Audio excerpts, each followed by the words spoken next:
back to Harmon Homestead. It's cold outside, but we're inside today. I have not done an Are You Prepared video in quite a while. What I've been doing are hauls from Dollar Tree, Dollar General, showing you what you can get for like 30 bucks or less for prepper items. I've done a series of prepper videos and I kind of stopped a little bit, but I want to focus on an Are You Prepared video today, and we are going to talk about Are You Prepared bugging out.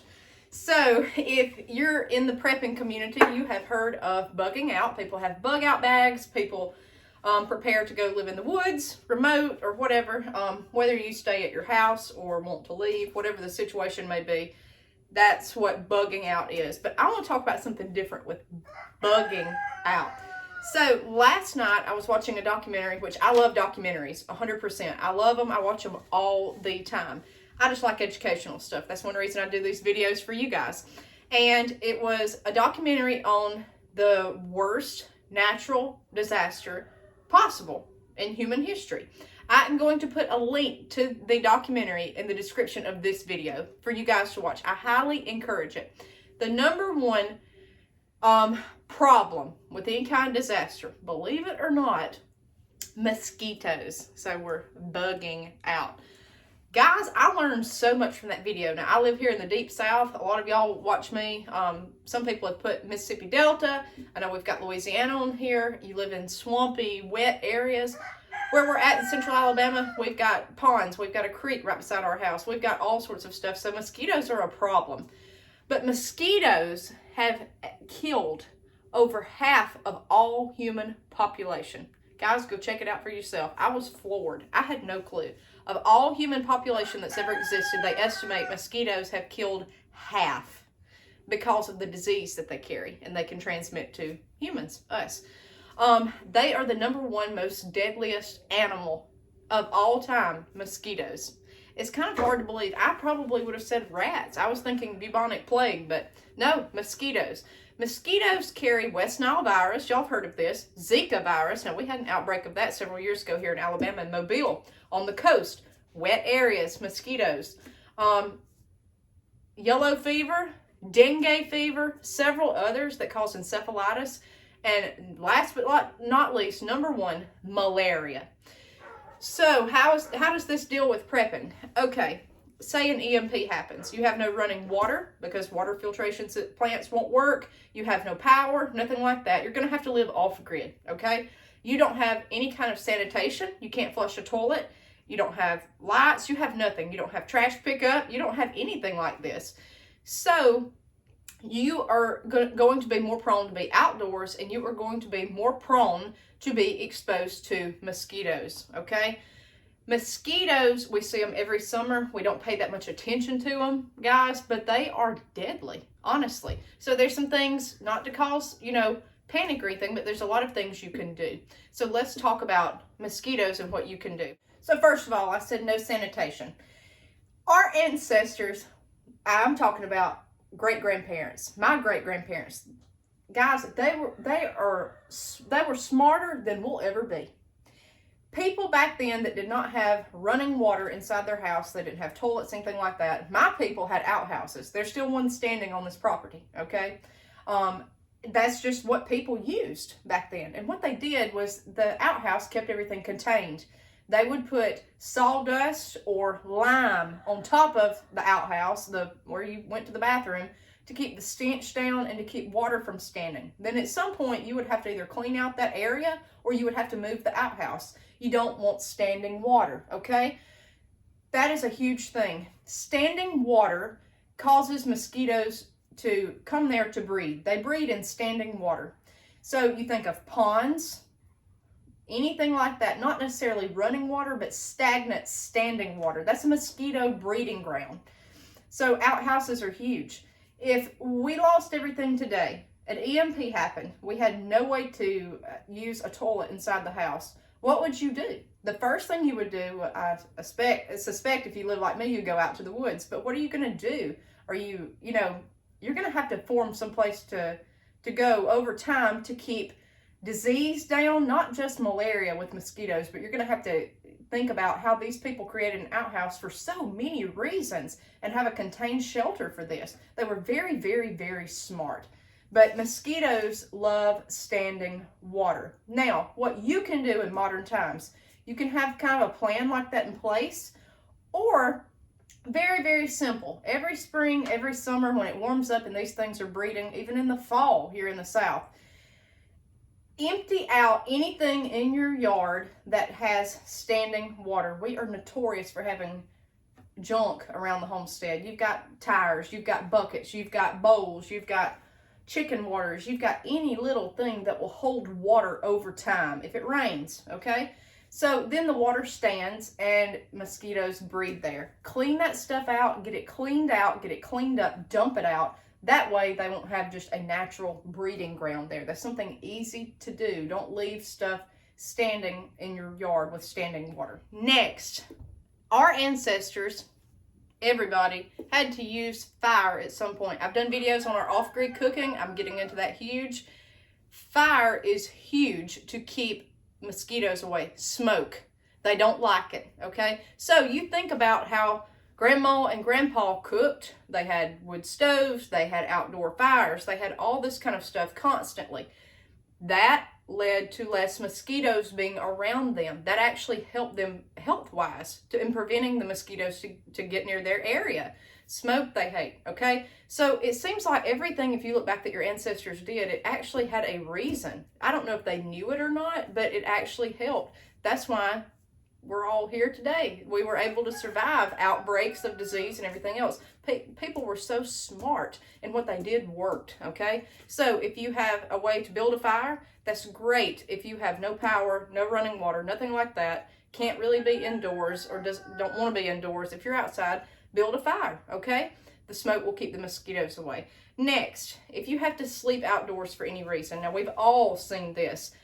People in Africa and other countries where malaria is so bad, they'll have nets with tents that they put up over their tents. That keeps the mosquitoes from getting in. Especially babies and younger populations that are very susceptible to this, they put nets over the cribs and things like that. If you had to bug out, for real, a net would not be a bad investment. Guys, worst come to worst, you could go out and fish with it. You could put it in a creek and try to catch fish. I mean, if you had to. But the net is not a bad idea. And there's so many uses you could use for a net if you think about it. So that would keep the mosquitoes from getting into your area while you're sleeping when you don't see them. That might help. So for a modern homesteader, guys, I love to open up my doors. I'll open up my doors in the spring, the summer, let a cool breeze flow in the fall. I keep my doors open to my house quite a bit, but I have screens on my doors. Make sure that you have screens. That way the mosquitoes will not come in. That will help, okay? Any window, make sure that you have a screen. When you open a window, make sure there's a screen there. Now, why do I keep talking about homesteaders? Homesteaders, guys, if it hits the fan, homesteaders are going to be the ones that know what to do. We know how to grow our own food. We know how to live off the land. We know what we're doing, okay? However, we've got to one-up on everybody about that. You know, us and preppers, we know what to do, and we know how to live and survive. The problem is, it's a catch-22 because we are more susceptible to have something like a mosquito-related infection because A, we're outdoors all the time, and B, one of the main places that talked about this in the video, that they saw a malaria jump in the malaria rate, were where farmers planted rice. And in the rice fields, the workers caught this because they were out in the fields all day. Want to know why? Standing water around their fields. If you go and till your land and notice how soft the dirt is, the earth, when it rains, there's mud all around it. Anytime you till up any piece of land, there's going to be drainage. There's going to be like a small ditch that forms. There's going to be water runoff somewhere. And down here in this clay dirt, what it does is it pools up, and you'll have areas that will hold water. Even in a raised bed, you'll have areas that are more stagnant than others, okay? If you're using like topsoil, things like that, not necessarily potting mix. But when you have standing water, then you've got weeds that come up because weeds grow in the wet, swampy, marshy areas. Then the mosquitoes breed there. So if we're out growing our own food, we know what to do. We're going to be more exposed to be around mosquitoes though, because A, we're outside, and B, we're in their natural habitat in areas where they're more prone, like around a huge pasture garden like I've got, okay? Things like that, we're more exposed. So keep weeds down. Keep weeds down and cut weed eat. Just again, natural stuff that like today a regular homesteader would do instead of an EMP. If you could today, weed eat, keep weeds down, keep your grass cut, things like that. Keep your yard clean, keep it nice, keep it tidy, and again, pick up all this junk outside. I am the world's worst. We have stuff everywhere. Animals will get on top of stuff, knock stuff over, then it falls, then a rainstorm comes, you can't pick it up, and then you forget, and then it's left out there for forever. You don't intend to junk up your yard. Sometimes things just happen, okay? Try to pick up your yard, get open airflow, get it very clean, no standing water. Keep weeds cut. Okay, so think about that when you're working in your crops. Also with a yard, compost piles. Be very, very, very careful with a compost pile, because if you have anything that's decomposing and you have standing water in your compost, that's not good anyways. Be careful. That can draw flies, that can draw mosquitoes, that can draw all sorts of animals, predators to a compost pile. Make sure it's covered well, or it drains well, or make sure it works well, okay? Because if not, that is a huge food source for anything, a predator, whether it be a bug or a bear, okay? I've had people in here tell me that they have bears. We have had one bear where I live in rural Alabama that we've seen. Now, I know there's more out there, but there's all sorts of predators and things that you're at risk if you're out in the country, okay? Now, a good way to keep down pests on a homestead.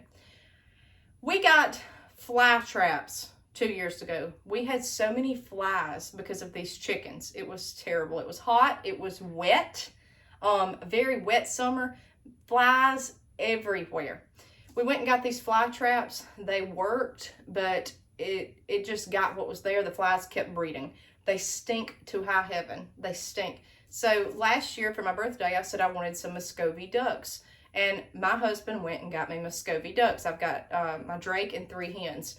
They're notorious for eating flies, mosquitoes, pests, any kind of bug. I've done videos on this, YouTube shorts. I'll show you eating them, digging in the dirt, trying to eat. They catch a bug flying around. My husband said this morning, we were discussing ideas for this video, and I've tried to think of everything I can to help you guys with mosquitoes. And he said, I will always keep Muscovies here just for the bug population. He said we didn't have one fly this year. We might have had like one in the kitchen, a normal summertime thing, but not like 2 years ago. They are worth their weight in gold. And guess what? While they're free ranging and eating this pest, they don't take a lot of feed. They like a little corn. That's about it. They are the most low maintenance things. Now people talk about guineas. Guineas eat bugs too, but they scream and holler all day and all night. We don't have guineas. We have the Muscovies. They don't have vocal cords, or something's altered with their vocal cords so they can't quack. They do nothing but just whisper over and over. You can't hear them. You don't even know they're outside. Muscovy ducks, they're totally different than regular ducks. You've got to understand the breeds. They are excellent for pest control. So we don't have to worry about a lot of pests flying around because of the ducks. Now let's talk about your yard. If you have any trees in your yard, you're going to have leaves. Leaves that pile up and get rained on hold moisture. They hold water. They're stagnant. If you've ever raked a pile of leaves that sat there all winter until spring, you'll notice gnats, mosquitoes, and everything else fly out of it. Get those cleaned up. Take your leaves and go put them in your raised bed or your garden. It's pure compost, mulch, nutrients. It's wonderful. Go put it in. I put it in the fall, let it break down all winter. You've got the best soil come spring. It's just good brown compost added straight to that soil. Don't let the leaves sit in your garden. Also, if you have gutters, which we don't, gutters, drains, keep leaves off those. Anything that holds water with leaves, all the leaf is doing is wicking up the water, and it's holding water. That increases stagnant water. That increases your mosquito population. When we first moved in down here, when I first moved in, before I moved my husband, I lived alone for quite a while, and we had an in-ground pool when I was growing up as a little girl. The pool was from the 70s. It had a crack in it. It was no good. Had tears in the liner. I didn't want to fool with it because we have rattlesnakes. We have water moccasins.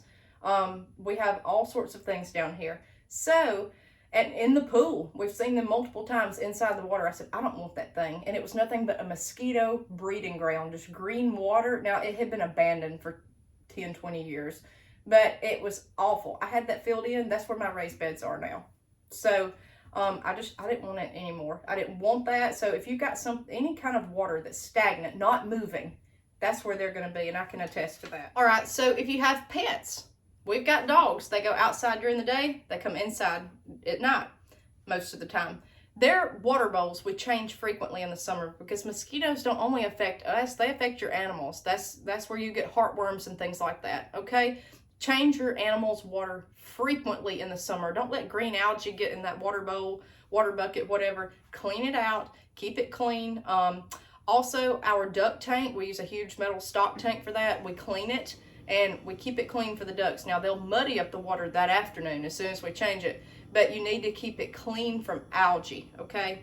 You need to dump it and clean it. If you leave this stuff in your yard holding water, that's where the mosquitoes will be. All right, your pond. A lot of homesteaders have a pond. We've got one right here beside this property. If it grows up around that pond, ponds are notorious for having swamp weeds, everything like that. Keep it weeded and cut around the pond because that is #1 breeding ground is a pond. If you're close to proximity in a pond, you're going to be apt to being exposed to mosquitoes. So that's some of the things I wanted to talk to you guys about. Now, let me show you how to prepare for this. It's very simple, okay? Very, very, very simple. Let's start with the #1 thing I have harped on to you guys. I wish I had started this when I first started homesteading. Start herbs now. Herbs, herbs, herbs. What does herbs have to do with mosquitoes? First thing you want to do, especially if you're creating a homestead, plant a landscape that will be there for years that you can use. Make this edible landscape, make it work for you, and plant herbs or bushes or plants, whatever, annuals, perennials. Learn all this stuff. It's very complicated. There's a lot to it. And guys, believe it or not, I can't. I ordered more seeds yesterday. I have maybe 30, 40 more seed packets on the way, but they're all herbs. I'm obsessed this year with it because I want to change this landscape completely. If it's just ornamental, I want it gone, okay? So if you're new, learn what herbs are beneficial and you want in your landscape. Herbs will repel mosquitoes. We all know about citronella. Guys, there's some more. And these are the ones I've talked to you about before. Peppermint. Be careful where you plant this. I've got lemon mint and peppermint. I've got spearmint too. It likes a shaded area. The smell of this, mosquitoes can't stand, okay? It will spread everywhere, though. Be very, very careful. That stuff you need to be starting now if you're in zone 8. Like, really need to have already started it. If not, go get it and start. It's so hard to start, even on a heat mat. So peppermint, they can't stand. What if you don't have a peppermint plant, okay? And you're just desperate and you're eat up with mosquitoes. I've got peppermint tea here. I would brew that and go put it in a spray bottle and spray around my house, around my yard, okay? Dilute it with water or just use it straight. This is strong smelling stuff. I like to drink it. Think outside the box. Crush up peppermints, put them in water and then do that. Now you're gonna have sugar everywhere, but any kind of peppermint essential oil, anything like that. That also keeps away spiders, it keeps away other pests, and a lot of snakes like timber rattlers don't like certain herbs like cinnamon. When I had the timber rattler get in the pen with my dogs, that was a disastrous event. But thankfully everybody was okay, got that taken care of. But I went out there around the dog pen and I put cinnamon oil all on the outside bars of the dog kennel. They hate cinnamon, just FYI. They hate it. It burns their skin. They don't like the smell. So that's what I did for my dog kennel. There's stuff you can do with these herbs naturally without buying pesticides, okay? Peppermint is a perennial. It'll come back over and over, and you can use it inside your house. You can make teas. You can do all sorts of stuff. Tinctures. We've talked about this. We're going to talk about it a lot more. Sage. We've talked about sage and how great it is. My video on companion planting. This helps your garden. Get it out in your garden. Get it around your house. Now, sage is a perennial. You can use this for cooking, cornbread dressing, deer sausage, things like that. Basil. I'm showing you my holy basil here. Basil, mosquitoes don't like. Rosemary, they don't like. This is a perennial for us. It'll come back. You can cook with it. You can make tea with it. You can do whatever. Mosquitoes don't like. Plant you, instead of just ornamental box shrubs, try to get stuff like this going and look in the future for the next 10 to 15 years and think about why it would be beneficial to you, how you could use it, and what it would keep repelled from your property. Catnip. Catnip does great for mosquitoes. Lavender. lavender does great for mosquitoes. So most everything I showed you is a perennial. It'll keep coming back. You can have huge bushes in your yard. Have rosemary hedges instead of boxwood. I wish I could go back and change a lot of this, and I am slowly. The one good thing that I did plant when I started my homestead, I put knockout roses everywhere, and now I'm using the rose petals for things. So I'm glad I did something that was useful in multiple ways, but we're going to change up a lot. Instead of having hostas everywhere, put you some spearmint in that shaded area. Put things like that. That way it has a dual function, a dual purpose. So we talked about herbs. We talked about a net. It does not hurt to have a mosquito net. In your bug out bag or in your prepper supplies, it does not, guys. Like I said, you can use it for so many things. Now, if you're outside all day, I talked about homesteaders, farmers are more at risk, or rural populations to be affected by mosquitoes. Get you long sleeves pants. It is so hard here in the deep south when it's 103 degrees to wear this kind of stuff. I know, I get it, but get light colored clothing like a white long sleeve if the mosquitoes are just that bad. A sun hat. You could even get a net. They have hats with nets over them. Pretty much think of safari clothes. That's kind of what you want. Long, light-colored pants. It's kind of one of those things, do as I say, not as I do, because I'll be out there in a tank top and shorts. I mean, it's just in snake boots. That's what I wear, but I don't have a huge mosquito population since we've had the ducks, and I've learned how to change my yard. Things like that also helps with sunburn, too. So, that's good. I talked about peppermint around your property, spraying that. Next, good old hydrogen peroxide. Hydrogen peroxide with water. 2/3 hydrogen peroxide, 1/3 water. Spray this around your property. This will keep mosquitoes away, okay? You need this for so many things around the homestead, guys. I've got it in bulk bottles. It's good to have. Next, now this is kind of controversial. Probably the #1 thing everybody thinks of, bug spray, okay? I've got a thing of bug spray here. It's mostly full. I don't use it that much. If you don't like this, you could have a natural alternative. Don't know if it'll work as well, but bug spray is an option to have. If you don't want to use it, you might could just buy one and put it back for an emergency, okay? So that's the things that I can think of. I'm trying to see here. I had some notes. I think that's it, guys. I think that's it. But for mosquitoes, that is your #1 threat. #1 threat. If you are off grid, if an EMP happens and you've got drinking water and you've got food, the next step, the #1 natural killer will be a mosquito, from what the video says. And I can believe it with as many people. I think this year alone, over 700,000 have died from malaria in the past calendar year. Like, or mosquito-borne illnesses. That's crazy. So you have to think about it. Think about starting fires in your yard, like to cook with, or certain areas. Learn how to start a fire. Don't be 31 like me and learning how to do it by hand, okay? Teach that skill to your kids. I know a lot of y'all that watch me have kids and grandkids, or learn yourself. Learn. It's not that hard. Fire, supplies, things of that nature.